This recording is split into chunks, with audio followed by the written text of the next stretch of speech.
ఇక మన సెషన్ని స్టార్ట్ చేద్దాం. Okay, so I'm coming with my first content. ఇప్పుడు నేను ఇక్కడ ఒక క్వశ్చన్ నేను మీకు డిస్ప్లే చేస్తున్నా. ఈ క్వశ్చన్ యాక్చువల్లీ నేను ఎందుకు మాట్లాడుతున్నా అంటే ఒక టాపిక్ గురించి చూసుకుందామండి. ఇక్కడ ఏంటంటే ఎన్నికల యంత్రాంగం. ఓకేనా, ఎన్నికల యంత్రాంగం ఈ టాపిక్ నాడు నేడు ఎప్పటికీ ఇంపార్టెంటే. ఇది మన ఇండియన్ పాలిటీకి సంబంధించిన ఒక చాప్టర్. బేసికల్గా దీన్ని మనం ఒక కాన్స్టిట్యూషనల్ బాడీ అంటాం. సో కొత్త వాళ్ళైనా పాత వాళ్ళైనా మీరు ఏం భయపడకండి. కాన్స్టిట్యూషనల్ బాడీ అంటే ఏంటంటే మనకి రాజ్యాంగం ఉంటుంది కదా, భారత రాజ్యాంగం, దాన్ని ఇండియన్ కాన్స్టిట్యూషన్ అంటాం. ఈ ఇండియన్ కాన్స్టిట్యూషన్లో మనకి మొత్తంగా 25 పార్ట్స్ ఉంటాయండి. దీంట్లో ఈ 25 పార్ట్స్లో మనకి మొత్తంగా ఆర్టికల్స్ 395 ఉంటాయి. అదేవిధంగా మనకి స్కెడ్యూల్స్ ఎన్ని 12 ఉంటాయి. ఇందులో మనం పార్ట్ 15, ఓకేనా, పార్ట్ 15ని ఎన్నికల యంత్రాంగం అంటున్నాం. అంటే భారత రాజ్యాంగంలో మనం ఏదైనా ఒక ఇన్స్టిట్యూషన్ గురించి మాట్లాడితే ఆ ఇన్స్టిట్యూషన్ రాజ్యాంగంలో దానికంటూ కొన్ని పేపర్లు ఉంటాయి. Then we are calling it as a constitutional body. అలా మనం దీన్ని కాన్స్టిట్యూషనల్ బాడీ అంటున్నాం. సరే, మరి దీనికి సంబంధించిన ఆర్టికల్స్ ఎక్కడి నుంచి ఎక్కడి వరకు సార్ అంటే 324 నుంచి 329 వరకు మనకు కొన్ని ఆర్టికల్స్ ఉన్నాయండి దీనికి సంబంధించి.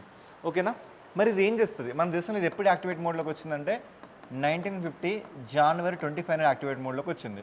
అందుకే దీన్ని టోల్ ఫ్రీ నెంబర్ని మనం 1950 అంటున్నాం. జనవరి 25ని మనం ఏమంటున్నామంటే 2011 ఆ టైం నుంచి దీన్ని నేషనల్ ఓటర్స్ డేగా మనం దీన్ని పిలవడం జరుగుతుంది. ఎవ్రీ ఇయర్ దాని థీమ్ని గుర్తుపెట్టుకోండి. ఈ సంవత్సరం మీరు 2026 ఉన్నారు కాబట్టి దాని థీమ్ని ఇక్కడ గుర్తుపెట్టుకొని రాయండి. ఓకేనా, సరే. ఇప్పుడు ఇదే ఎన్నికల బాడీని మనం క్వాసీ జ్యుడిషియల్ అంటున్నాం. ఎందుకంటే తప్పులు చేస్తే ఇది ఎన్నికల అభ్యర్థుల్ని రద్దు చేయడం కానీ, ఎన్నికలు రద్దు చేయడం కానీ, పనిష్మెంట్స్ విధించడం కానీ ఇలాంటి పని చేస్తుంది. అయితే దీని కూర్పు, ఓకేనా, దీని కాంపోజిషన్ని మనం గమనిస్తే వీళ్ళు మనకి ఎలా కనబడతారంటే 1+2 కనబడతారండి. అంటే ఒకరు వచ్చేసి చీఫ్ ఎలక్షన్ కమిషనర్, మిగతా వాళ్ళు ఎలక్షన్ కమిషనర్స్. అయితే మిగతా ఎలక్షన్ కమిషనర్స్ మనకి ఎలా వచ్చారు, చీఫ్ ఎలక్షన్ కమిషనర్ మనకి ఎలా వచ్చిండో చూసుకుంటే ఇక్కడ మనకి ఆ ఆర్టికల్ 324లో ఎన్నికల కమిషన్ ఏర్పడుతుంది ఒక చీఫ్ ఎలక్షన్ కమిషనర్తో పాటు మిగతా వాళ్ళు అని ఇట్లా మనకు రాసింది. మరి మిగతా వాళ్ళని ఏ బేస్మెంట్ మీద తీసుకోవాలో అప్పట్లో ఉన్న మన రాజకీయ నాయకులకు అర్థం కాలేదు. అందువల్ల పార్లమెంట్ ఏం చేసిందంటే వాళ్ళని ఎలా తీసుకోవాలని ఒక చట్టం తీసుకొచ్చింది. ఆ చట్టం పేరే ప్రజా ప్రాతినిధ్య చట్టం. ఈ పదాన్ని బాగా గమనించండి, ప్రజా ప్రాతినిధ్య చట్టం. ఈ చట్టం ఒకసారి 1951లో మళ్ళీ 2 సార్లు రావడం జరిగింది. దీన్ని ఇంగ్లీష్లో మనం ఏమంటామంటే representation of the people act అంటున్నాం. ఎవరిని రిప్రజెంట్ చేస్తున్నాం? ప్రజలని, భారత ప్రజలని మనం ప్రాతినిధ్యంగా వహించి ఈ చట్టాన్ని ఎనాక్ట్ చేస్తున్నాం కాబట్టి we are addressing it as the representing of the people's act అని పేరుతో పిలుచుకుంటున్నాం. దీని ప్రకారంగా మిగతా వాళ్ళని మనం ఇక్కడ సెలెక్ట్ చేసుకోవడం జరిగింది. అయితే ఈ ప్రక్రియ కూడా మనకు చాలాసార్లు విభిన్నంగా జరిగిందండి. మొదట చూసుకుంటే ఇది సింగిల్ మెంబర్ బాడీగా పనిచేసింది. ఓకేనా, రాజీవ్ గాంధీ టైంలో ఇది 3 మెంబర్ బాడీగా పనిచేసింది. తర్వాత చంద్రశేఖర్ రాజు టైంలో మళ్ళీ సింగిల్ మెంబర్. ఆ తర్వాత మళ్ళీ మనకి పివి నరసింహారావులో ఇది మల్టీ మెంబర్గా. ఆ తర్వాత ఇది మళ్ళీ మనకి 3 మెంబర్స్గా.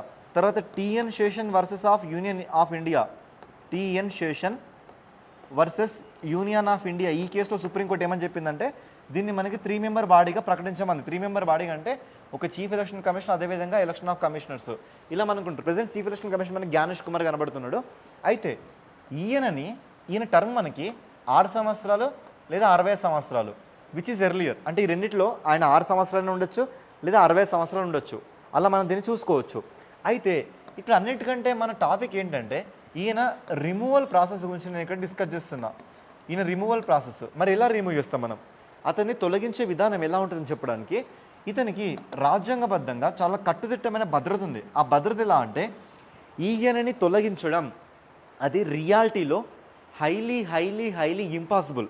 ఎంత ఇంపాసిబుల్ అంటే మనకు ఒక ఆర్టికల్ ఉందండి, దాని పేరు ఆర్టికల్ 124 సబ్ క్లాస్ 4. ఇదేంటంటే సుప్రీంకోర్టు జడ్జిలను వీళ్ళని రిమూవ్ చేసే ప్రాసెస్. మరి వాళ్ళని ఎలా రిమూవ్ చేయాలనే ప్రాసెస్ గురించి మాట్లాడితే ఫస్ట్ మనకి పార్లమెంటు అంటే ఏంటి, ఆర్టికల్ 79. ఈ ఆర్టికల్ 79 ప్రకారంగా మీరు లోకసభ కానీ రాజ్యసభ కానీ అంటే ఏంటి, మీకు ఆర్టికల్ 80 కానీ ఆర్టికల్ 81 కానీ ఈ రెండిట్లలో ఏదైనా ఒక దాంట్లో మీరు తీర్మానాన్ని ప్రవేశపెట్టచ్చు. ప్రవేశపెట్టిన తర్వాత పార్లమెంటు ఇక్కడ ఏంటంటే సుప్రీంకోర్టు ఒక కమిటీ వేస్తుంది.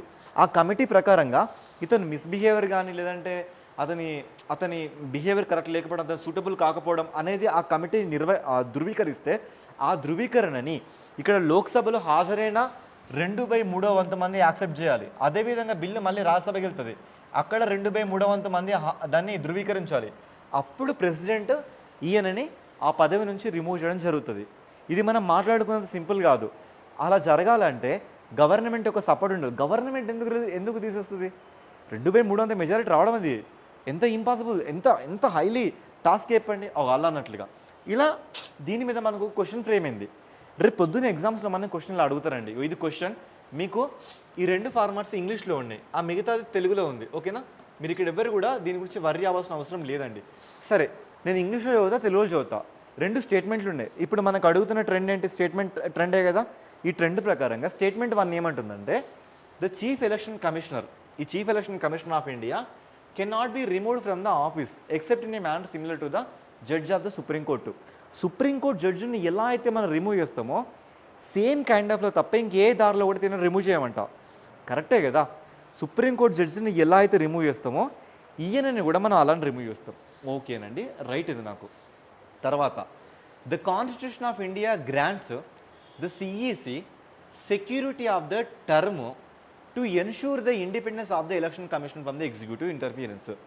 దీంట్లో అంటే ఇతన్ని మనం ఇలా ఈ టర్ము ఇతని గడువును మనం ఇలా ఉంచినాం కదా, ఎవరు కూడా దీంట్లోకి ఇన్వాల్వ్ అవ్వకుండా తిను స్వతంత్రంగా ఎవరికి లొంగకుండా ఉండేందుకే మనం ఇలాంటి ప్రొవిజన్స్ని కల్పించినామని స్టేట్మెంట్ చెప్తుంది. అవును కదా. అంటే ఇక్కడ ఇంత కట్టుదిట్టమైన భద్రత ఈయనకి ఎందుకు మనం ఇచ్చినామంటే ఎవరు కూడా దీంట్లోకి ఇంటర్ఫీరెన్స్ కావద్దనే కదా. అంటే ఈ రెండవ స్టేట్మెంట్ని ఈ మొదటి స్టేట్మెంటు చాలా డీటెయిల్గా ఎక్స్ప్లెయిన్ చేస్తుంది నాకు ఇక్కడ. అందుకు నేను ఇక్కడ ఏమంటున్నా అంటే both statements are correct, then statement 2 explain statement 1 అని చెప్తున్నా. అలాంటి ఆప్షన్ నాకు ఏది ఉంది? ఒకటి ఉంది. ఓకేనా? ఇది ఒకటి. కార్యనిర్వాహక శాఖ జోక్యం నుండి ఎన్నికల కమిషన్ స్వాతంత్రాన్ని నిర్ధారించడానికి భారత రాజ్యాంగం ఇలా పదవీకాల భద్రత ఇచ్చింది. ఆ భద్రత ఎలా ఇచ్చిందంటే సుప్రీంకోర్టు జడ్జికి ఎలాంటి భద్రత ఇచ్చిందో అలాంటి భద్రత ఇచ్చింది. ఓకేనా? That is way this is the right statement నాకు ఇక్కడ. ఓకేనా? ఇలా మీరు దీన్ని మాట్లాడుకోవచ్చు. ఇక్కడ మీరు చూడండి, election commission of India part 15లో ఆర్టికల్స్ ఇలా ఉంటాయి. సో మొత్తంగా చీఫ్ ఎలక్షన్ కమిషన్ ఇంకో ఇద్దరు ఎలక్షన్ కమిషన్స్ ఉంటారు. వీళ్ళు మనకి ఎవరెవరికి రెస్పాండ్ అవుతారు, పార్లమెంట్కి ఎలక్షన్స్ కండక్ట్ చేస్తారు, స్టేట్ లెజిస్లేచర్కి ఎలక్షన్ కండక్ట్ చేస్తారు, ప్రెసిడెంట్కి, వైస్ ప్రెసిడెంట్కి, వీళ్ళందరికీ వీళ్ళే ఎలక్షన్స్ కండక్ట్ చేస్తారు. వాళ్ళు 1950 నుంచి మనకి యాక్టివేట్ మోడ్లోకి రావడం జరిగింది. ఓకేనా? ఇలా మీరు దీన్ని చూసుకోవచ్చు. మళ్ళీ దీని మీదే మీకు ఇంకో క్వశ్చన్. ఇప్పుడు ఏంటంటే నేను మొత్తంగా ఇక్కడ 3 స్టేట్మెంట్ ఇచ్చిన. ఒకరు చీఫ్ ఎలక్షన్ కమిషనరు, ఇద్దరు వచ్చేసి ఎలక్షన్ కమిషనర్స్ ఉన్నారు. చీఫ్ ఎలక్షన్ కమిషనర్కి మాత్రమే మనకి రాజ్యాంగబద్ధంగా ఈయనకి రక్షణ మనం ఇవ్వడం జరిగింది. బట్ వీళ్ళకి మాత్రం వీళ్ళు ఎలా వచ్చారు? మనకి representation of the people act 1950 and 1951, అదేవిధంగా చాలా కారణాల వల్ల వీళ్ళు రావడం జరిగింది. అందువల్ల వీళ్ళకి రాజ్యాంగబద్ధంగా ఈయనకి ఉన్నంత వీళ్ళకి ఆ అధికారం లేదు. వీళ్ళని రిమూవ్ చేయాలంటే సింపుల్గా రిమూవ్ చేయొచ్చు. వీళ్ళని ఎవరు రిమూవ్ చేస్తారు? మన దేశంలో రాష్ట్రపతి, ప్రెసిడెంట్ ఆఫ్ ఇండియా వీళ్ళని రిమూవ్ చేస్తారు. ఎలా రిమూవ్ చేస్తారంటే ఈ చీఫ్ ఎలక్షన్ కమిషన్ ఇచ్చిన సిఫార్సు మేరకు మాత్రమే ఈవిడ వాళ్ళని రిమూవ్ చేస్తుంది. ఇవి చూడండి, స్టేట్మెంట్ 1 ఏంటంటే అదర్ ఎలక్షన్ కమిషనర్స్ అంటే మిగతా ఎలక్షన్ కమిషనర్స్ అంట వాళ్ళు రిమూవ్ అవుతారు. ఎలా రిమూవ్ అవుతారు తెలుసా? President only on the recommendation of the chief election commissioner. Chief election commission ఎప్పుడైతే రికమెండ్ చేస్తారో అప్పుడు ప్రెసిడెంట్ వాళ్ళని రిమూవ్ చేస్తుందట. ఓకేనా? అవును, అంతే కదా. అప్పుడు రిమూవ్ చేస్తుంది మనకి. మరి statement 2, the constitution of India provides the same protection against removal to the election commissioners as it does the chief election commissioner. Chief election కమిషనర్ని ఎలా అయితే రిమూవ్ చేస్తామో వీళ్ళని కూడా అలా రిమూవ్ చేస్తామంట. అతనికి రాజ్యాంగబద్ధంగా రక్షణ ఉంది, వీళ్ళకి రక్షణ లేదు. మరి వీళ్ళని అలా ఎలా రిమూవ్ చేస్తాం? వీళ్ళని జస్ట్ రాష్ట్రపతి వస్తారు, చీఫ్ ఎలక్షన్ కమిషన్ ఆఫ్ ఇండియాని అడుగుతారు, రిమూవ్ చేస్తారు. వీళ్ళకి అలాంటి రక్షణ లేదు, అలాంటి ప్రొటెక్షన్ వీళ్ళకి లేదు. ఓకేనా? సో ఇప్పుడు ఆ స్టేట్మెంట్ రాంగ్, వీళ్ళకి ప్రొటెక్షన్ లేదని చెప్తున్నాను నేను. మరి నెక్స్ట్, ఆ special majority in parliament is required to remove election commission of India. అసలు ఎలక్షన్ కమిషనర్స్ని రిమూవ్ చేయడానికి స్పెషల్ మెజారిటీ ఎందుకు? స్పెషల్ మెజారిటీ చూడండి, ఫస్ట్ స్టేట్మెంట్ ఏంటి? ప్రెసిడెంట్ ఒక చిన్న మాట అడిగితే చాలు తీసేయచ్చు. ఇంకా వీళ్ళకి మనకి మెజారిటీతో సంబంధమే లేదు మనకి. మరి ఇప్పుడు నాకు స్టేట్మెంట్ ఏంటి కరెక్ట్? బోత్ స్టేట్మెంట్ 2, 3 రైటా? కాదు. బోత్ స్టేట్మెంట్ 2, 3 రైటా? కాదు. One of the only statement 2, 3 రైటా? కాదు. నైదర్ స్టేట్మెంట్ 2, నైదర్ 3 రైటా? సో అవును. అంటే నైదర్ స్టేట్మెంట్ నార్ స్టేట్మెంట్ 2 రైట్ అంటే రెండు తప్పని అర్థం ఇంగ్లీష్లో నైదర్ నార్ అంటే ఏ రెండు కూడా కరెక్ట్ కాదని అర్థం. ఓకేనా? మళ్ళీ ఇక్కడ కరెక్ట్ ఉంది కదా సార్ అని మీరు అలా అనుకోకండి. ఓకేనా? Yes. So this is right answer. ఇలా మనకి ఎలక్షన్ కమిషన్ మీద క్వశ్చన్స్ పడితే ఈ స్థాయిలో పడతాయి. సార్ నిజంగానే మాకు పోలీసులు ఈ స్థాయిలో పడతాయి అంటే పడకపోవచ్చు. కానీ ఇలా నేను ఎందుకు అడిగినా అంటే రేపు పొద్దున క్వశ్చన్ ఉంటుంది కదా, ఆ క్వశ్చన్లో ఈ ఒక ముక్కే తీసుకొచ్చి అడుగుతాడు, ఈ ఒక ముక్కే తీసుకొచ్చి అడుగుతాడు, ఈ ఒక ముక్కే తీసుకొచ్చి అడుగుతాడు. అదేవిధంగా ఇక్కడ మాట్లాడిన దాంట్లో పార్ట్ 15 కానీ, ఆర్టికల్స్ కానీ, క్వాసి జ్యుడిషియల్ కానీ, చీఫ్ ఎలక్షన్ కమిషనర్ కానీ, ఎలక్షన్ కమిషన్ ఆఫ్ ఇండియా కానీ, ఎవరెవరికి వీళ్ళు ఎలక్షన్స్ కండక్ట్ చేస్తారు కానీ ఇలా అడుగుతారు. మరి అదే మనకి స్టేట్లలో పంచాయతీ మున్సిపాలిటీస్ ఉన్నాయి. వీటిని చూసుకుంటే మీకు ఏమేమి అర్థమవుతుంది? ఇక్కడ 73rd amendment act, 74th amendment act మనకి అప్పుడెప్పుడో 1992 ఆ టైంలో వచ్చినాయి కదా. సో మన ఎవ్రీ ఇయర్ ఏంటి ఏప్రిల్ 24ని జాతీయ పంచాయతీ డేగా జరుపుకుంటాం, అవును కదా. సో దీని ప్రకారంగా మనకి కొత్తగా 2 షెడ్యూల్స్ యాడ్ అయినాయి. ఆ షెడ్యూల్స్ ఏంటి? ఒకటి 11th షెడ్యూల్, అదేవిధంగా ఇంకోటి 12th షెడ్యూల్. అంటే ఒకటి పంచాయతీ, ఒకటి మున్సిపాలిటీ. వీళ్ళకి ఎవరు కండక్ట్ చేస్తారు? ఎవరంటే స్టేట్ ఎలక్షన్ కమిషన్ ఆఫ్, ఓకేనా, స్టేట్ ఎలక్షన్ కమిషన్స్ వీళ్ళకి దీన్ని కండక్ట్ చేయడం జరుగుతుంది. ఇలా మీరు దీన్ని గుర్తుపెట్టుకోవాల్సి ఉంటుంది, ఓకేనా. సో ఇది ఈ ఎన్నికల సంఘానికి సంబంధించి రేపు ప్రొద్దున మిమ్మల్ని యూపీఎస్సీ స్టాండర్డ్స్లో క్వశ్చన్స్ అడిగితే ఆ స్టాండర్డ్స్ మీరు నేర్చుకుంటే సెంట్రల్లో కానీ స్టేట్లో కానీ ఇలా ట్యాకిల్ చేయొచ్చు, ఓకేనా. ఇక next current affair. Next current అఫైర్లో మనకి సైన్స్ అండ్ టెక్నాలజీ విభాగంలో ప్రోబా 3 అని ఒక మిషన్ ఉందండి. ప్రోబా 3. ఈ ప్రోబా 3 అంటే ఫస్ట్ ఆఫ్ ఆల్ దీని గురించి నేను మాట్లాడుతున్నా. దీన్ని ఎవరు లాంచ్ చేశారంటే యూరోపియన్ స్పేస్ ఏజెన్సీ వాళ్ళు. ఏ ఇయర్లో లాంచ్ చేసారు? 2024లో. ఎవరితో లాంచ్ చేసారు? ఇస్రో సహాయంతో లాంచ్ చేసారు.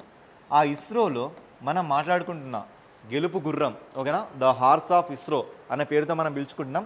That is polar satellite launching vehicle C సిరీస్లో 59 అనే రాకెట్ ద్వారా, ఈ 59 రాకెట్ ద్వారా ఎవరు యూరోపియన్ స్పేస్ ఏజెన్సీ వాళ్ళు ఇలా ప్రోబా 3 అనే మిషన్ని ఈ శాటిలైట్ ద్వారా మనకి లాంచ్ చేశారు. మీకు తర్వాత వస్తాయండి. ఎస్ఎల్వి అంటే ఏంటి, అగ్మెంటెడ్ శాటిలైట్ లాంచింగ్ వెహికల్ అంటే ఏంటి, జియో సింక్రోన్ శాటిలైట్ వెహికల్ అంటే ఏంటి, బాహుబలి రాకెట్లు అంటే ఏంటి, టీఎస్ఎల్వి రాకెట్లు అంటే ఏంటి, మొదట ప్రయోగించిన ఉపగ్రహం ఏంటి, ఇవన్నీ టాపిక్స్ మనం మాట్లాడుకుంటాం. అదేవిధంగా చంద్రయాన్ 1, చంద్రయాన్ 2, చంద్రయాన్ 3, మిషన్ మంగళయాన్, గగన్యాన్, ఇవన్నీ మళ్ళీ మనం మాట్లాడుకుందాం ఒకరోజు సెపరేట్గా. అయితే ఇలా పిఎస్ఎల్వి ద్వారా మనం పంపించినాం. ఎందుకు పంపించినాం దీన్ని? ఎందుకంటే సూర్యుని యొక్క కరోనా ఎజెక్షన్ని మనం ఇక్కడ గుర్తించడానికి దీన్ని పంపించినాం.